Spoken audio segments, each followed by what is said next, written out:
Assalamu alaikum. Today I'm going to teach you biology of class 10th. Unit number 10 gaseous exchange at the page number 2, and today the topic which I'm going to teach you is respiration, gaseous exchange and breathing. So let's get started. Respiration से start लेते हैं.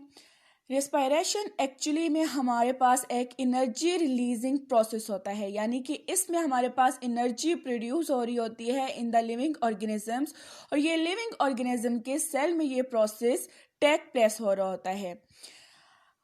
For example अगर हम humans की example लेते हैं तो humans में हमारे पास एनर्जी स्टोर होती है in the form of glucose. जब हम सांस लेते हैं तो हम इनहेल करते हैं ऑक्सीजन को. ऑक्सीजन जब ग्लूकोज के साथ बाइंड करता है तो ये ग्लूकोज के बॉन्ड्स को तोड़ देता है और हमारे पास जो प्रोडक्ट्स हैं वो बनते हैं carbon dioxide, water and ATP. ATP हमारे पास फॉर्म ऑफ एनर्जी है और ये हमारा डिजायर्ड प्रोडक्ट है इन दिस रिएक्शन.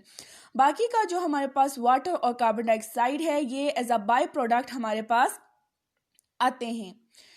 अब रिस्पायरेशन में क्या होता है कि हम लोग ऑक्सीजन यानी कि ह्यूमंस ऑक्सीजन इनहेल करते हैं फ्रॉम द एनवायरनमेंट और कार्बन डाइऑक्साइड को एक्सहेल करते हैं या रिलीज करते हैं इनटू द एनवायरनमेंट. इस प्रोसेस को जिसमें हम ऑक्सीजन को अपने ब्लड के अंदर एब्जॉर्ब करके जो कि सेल में जाके ग्लूकोज को तोड़ के हमारे पास एनर्जी प्रोड्यूस करता है, इस प्रोसेस को बोला जाता है जी रिस्पायरेशन. अब आते हैं गैसियस एक्सचेंज की तरफ. इसके नाम से इंडिकेट हो रहा है कि यहाँ पे गैसेस की तबादला हो रहा है. गैसेस क्या हो रही हैं जी? तब्दील हो रही हैं, इनका तबादला हो रही है, एक्सचेंज हो रही हैं. अब गैसेस किस चीज़ में एक्सचेंज हो रही हैं? गैसेस ऑर्गेनिज्म और उसकी सराउंडिंग जो एनवायरनमेंट है उसमें उनका क्या हो रहा है जी? तबादला हो रहा है. वो एनवायरनमेंट से ऑर्गेनिज्म में, ऑर्गेनिज्म से एनवायरनमेंट में जा रही हैं. तो इसमें क्या होता है कि हमारे पास ऑक्सीजन और कार्बन डाइऑक्साइड ये जो दो गैसेस हैं ये हमारे एनवायरनमेंट में और किसी भी ऑर्गेनिज्म में एक्सचेंज हो रही होती हैं.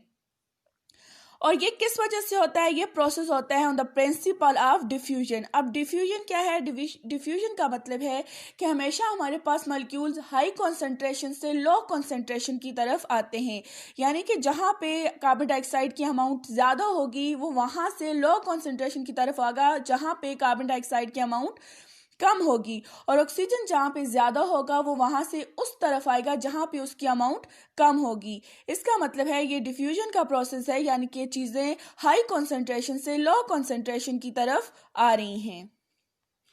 Now what is breathing? Breathing एक हमारे पास फिजिकल प्रोसेस है और इसमें हमारे पास ऑक्सीजन को हम लेते हैं एयर से और कार्बन डाइऑक्साइड को एक्सहेल करते हैं या रिलीज करते हैं इनटू एयर. अब जो हायर ऑर्गेनिजम्स होते हैं या हायर एनिमल्स हम कह सकते हैं जो होते हैं, जैसे कि ह्यूमंस आ गए हैं, जैसे कि हमारे पास कैटल्स वगैरह आ गए, इनका एक ऑर्गन होता है लंग्स.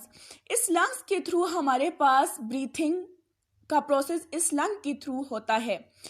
हमारे पास लंग्स में क्या होता है कि जो हमारे पास हाई कॉन्सेंट्रेशन होती है ब्लड में, किस चीज़ की जी? एयर में हाई कॉन्सेंट्रेशन होती है ऑक्सीजन की देन द ब्लड. ब्लड में कॉन्सेंट्रेशन ऑक्सीजन की कम होती है और एयर में ज़्यादा होती है, इसीलिए हम एयर से ऑक्सीजन को इनहेल करते हैं अपने लंग्स में और वहाँ से वो शामिल हो जाता है हमारे ब्लड में. और हमारे ब्लड में जो कार्बन डाइऑक्साइड होता है उसकी कॉन्सेंट्रेशन ज़्यादा होती है और एयर में इसकी कॉन्सेंट्रेशन कम होती है, जिसकी वजह से हमारे लंग्स से ये कार्बन डाइऑक्साइड एयर में शामिल होता है और हम इसे एक्सहेल कर देते हैं इनटू द एनवायरनमेंट. हम इस पूरे प्रोसेस को इस छोटी सी फिगर से बहुत इजीली अंडरस्टैंड कर सकते हैं. देखें यहाँ पे हमारे पास एयर जो है वो मूव कर रही है इनटू लंग्स.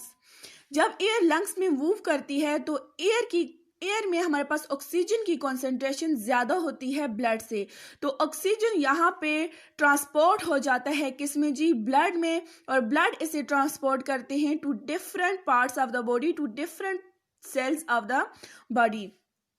यहाँ पे जो ऑक्सीजन हम लोग इनहेल करते हैं और शामिल होता है हमारे ब्लड में इन द लंग्स, तो यहाँ पे ये ऑक्सीजन पहुंच जाता है सेल्स में और सेल में होती है सेलुलर रिस्पायरेशन इस ऑक्सीजन के थ्रू।